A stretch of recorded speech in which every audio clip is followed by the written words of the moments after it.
Here's a thought that maybe you didn't really think about today. You know how scientists usually assume because space is vast and infinite. Well, I mean, hypothetically, it's endless. We don't know how long it reaches. Every time someone talks about God or brings up Jesus Christ or any it could be any religion actually,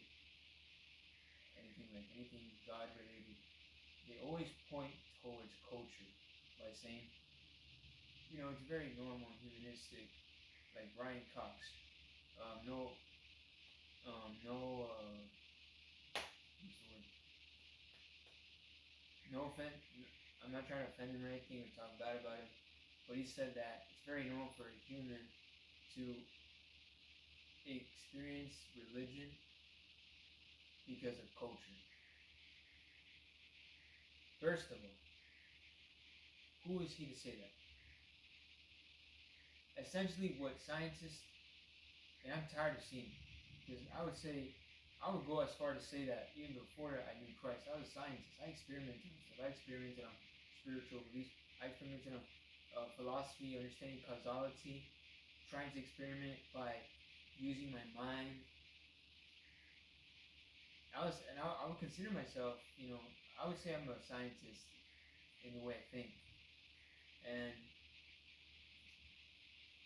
they essentially just try to put God in a box. They try to limit God. And it's not really a good argument when you think about it. Because when you read the Bible, it clearly says in Genesis that what did God first create? The heavens. Space is literally, and its vast infinity, right?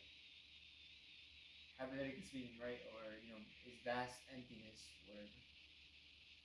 Is literally a body of heaven. It's literally a body of water that if you read Genesis, God created firmaments, and what these are bodies of water. Obviously, they're not made out of water, but it's like a way of saying, just like a pool or an ocean. It has so much space, it's vast. So is space also another body of water, and the reality is that it does end at one point. I'm not to answer that, but if there's a heaven that's beyond, outside of the universe, right? Then that means it does end at a point. And then outside of that, what scientists try to say, that they try to discover the source of, what's outside of you, right? And the logical response is cause and effect. So if there's an uncause, it's a cause, right? That's the popular cosmological answer to prove God. I mean, that's how I discovered it. I didn't even search that up.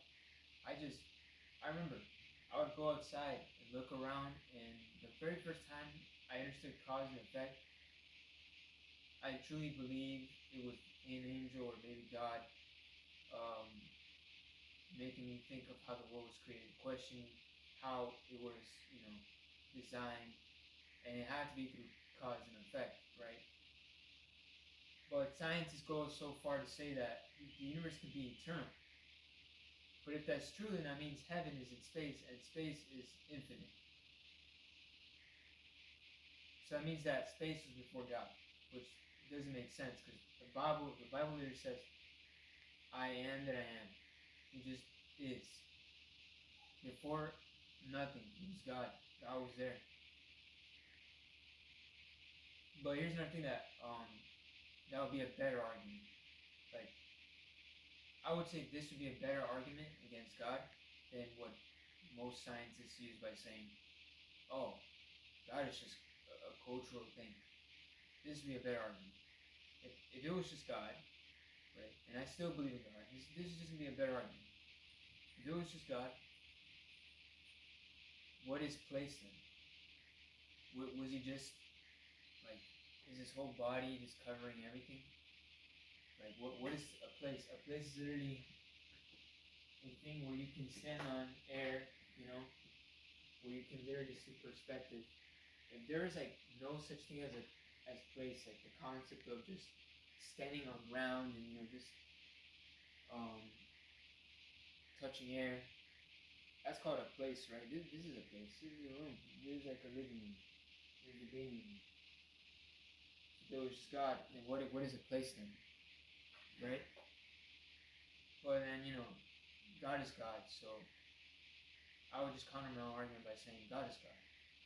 We don't have to know how he looks. He's God. He's probably beyond the way you think. But that's the thing. This is the conclusion to it. If a scientist was ever asked you or question your God by saying and limit God into a cultural perspective, you tell them, I know why you say that. It's because there's a lot of religions, right? And religions are commonly seen in the world. So it's logical to think that it's part of a natural custom that humans do. It's what they practice. But apparently, space all of a sudden is even more higher than the literal God that came in flesh form. And what they have to understand is that the literal creator of infinity, of a vast space that he created out of nothing. God said, let there be light, and there was light. The vast space, the literal creator who made black holes, who made the entire universe, which there are other lives. There's other lives out there. There's other planets out there. But he made this one special. He made this one for a reason. He made it serve his purpose, right? And yeah, there's other worlds out there, but as of now, we don't have evidence that there's life. But it's not dumb to assume there isn't. It's a vast space. That God that created all that came and humbled himself to the point of death. That's what they can't understand. They can't understand that God there revealed himself in human form and told humans how to live. That's what they can't understand. If only they read the Bible, they'd see the power it has to live. And if they understood the mind of God, which no one can, right? No one can. But the mind of God, I'm gonna leave this verse underneath it. My thoughts are higher than your thoughts. So my ways are higher than your ways. We can't understand the mind of God. It's beyond comprehension. So it's very stupid and unscientific to limit him to a box. God bless you.